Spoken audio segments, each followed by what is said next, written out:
So I haven't spoken much on this the convictions of the killers of Ahmaud Arbery, but I came upon some information today I wasn't aware of. So the Justice Department had a plea deal with the I think with Travis McMichael um, that they would got less time or something. The family uh, went up there and I think they pled and begged that the judge would not accept it. And the prosecutor got up and told the judge to basically ignore it, to not acknowledge it.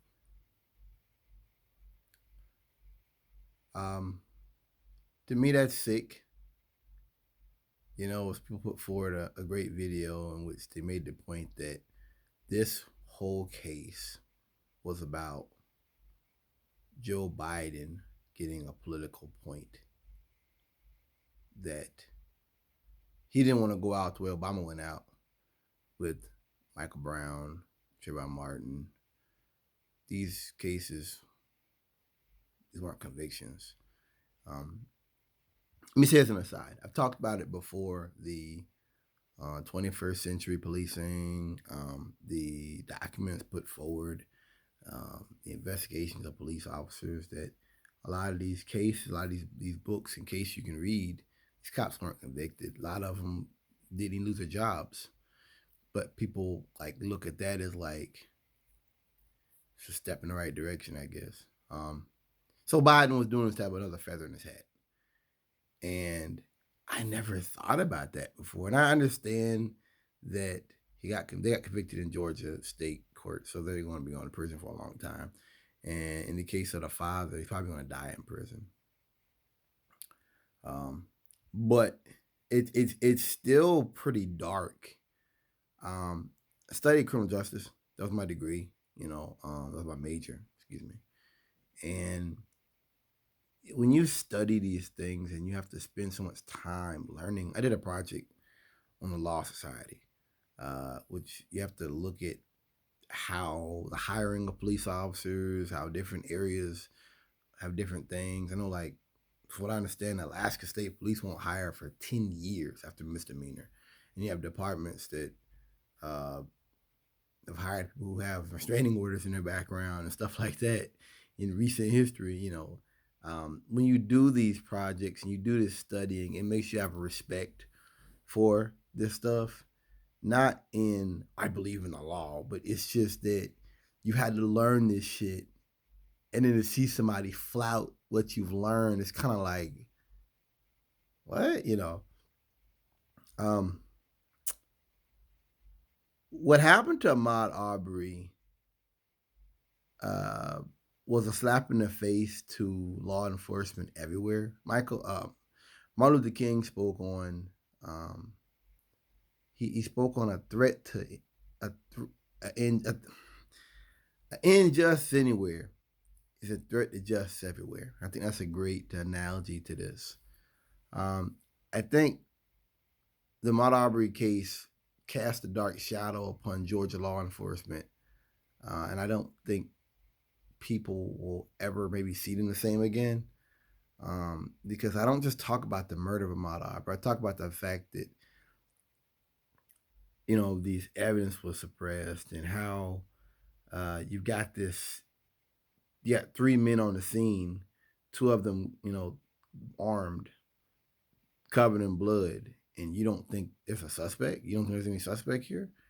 And you have the DA comes out and writes their defense, and the father was a DA investigator, and I mean the whole case was just it just stank. It was just raw. It was just the whole case was just a good case of Southern fried corruption if I ever seen it. And you've got to aim for the fences with cases like this because you're setting the tone. You're setting the precedent for law enforcement everywhere that we are a country of laws and we are a democracy. And we've got to fulfill that promise of democracy. And what happened to Ahmaud Arbery in Brunswick, Georgia on February the 23rd of 2020, It was an aberration. It was a crime. It was an outrage. There should be no plea deals in cases like that.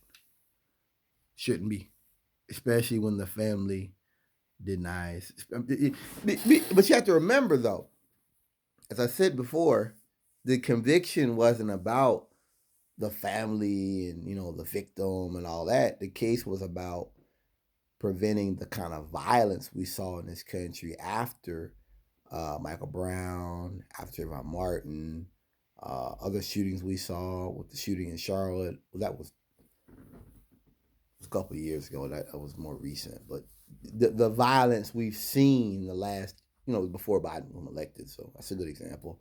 The shooting in Charlotte back in 2016. We have had a series of acts of unrest in this country, and this was a preventative measure.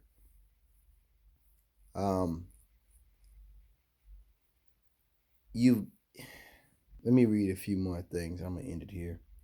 So, from what I understand, Jackie Johnson, that was the first DA. He had worked for her.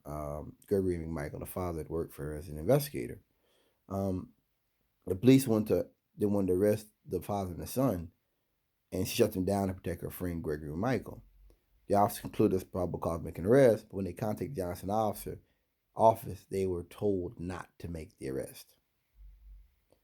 Johnson now let me see. So then the second DA, let's see here, George Barnhill, told them the murder of Arbery was justifiable homicide. They came up to this man in public, confronted him, ran him downhill with a truck, and then hit him with a shotgun. And you call that justifiable homicide? The autopsy reports the initial opinion gave February the 24th. Reading the evidence at the time, not to see grounds for an arrest for any of the three parties. Wow. Yeah. So this whole case, they were within their rights to chase a burglary suspect with a solid first-hand probable cause. They initiated a fight, and Travis was allowed to use deadly force to protect himself when he grabbed the shotgun. Wow. The videos of Arbery entering the home of the construction on the day of the shooting proved he was burglarizing the home, immediately proceeding to chase and confrontation. And you got here, the owner of the unfinished home was 90 miles away. Said, never had a police report my property. Nothing stole my property, any kind of robbery. Wow. I talked about it before. Places like this, places like that, you got to be careful. Because these white folks, they are so blatantly driven by racism and hatred that when you read things like this, it's a little bit shocking. I'm 32 years old, and that actually shocks me, that watching the video of a man going into an unfinished home that gave you the right to chase him down and shoot him like a dog. I'm wondering what George Barnhill would do if some men ran up on him that he didn't know and pointed a shotgun at him. What would he do? Would he stand there? I'm wondering what that first Jackie Johnson would do if she's out here somewhere sipping a cappuccino or something and some rednecks run up on her and put the shotgun in her face. Most people would resist. Most people would run. The whole thing stank to high heaven. I'm glad justice was served.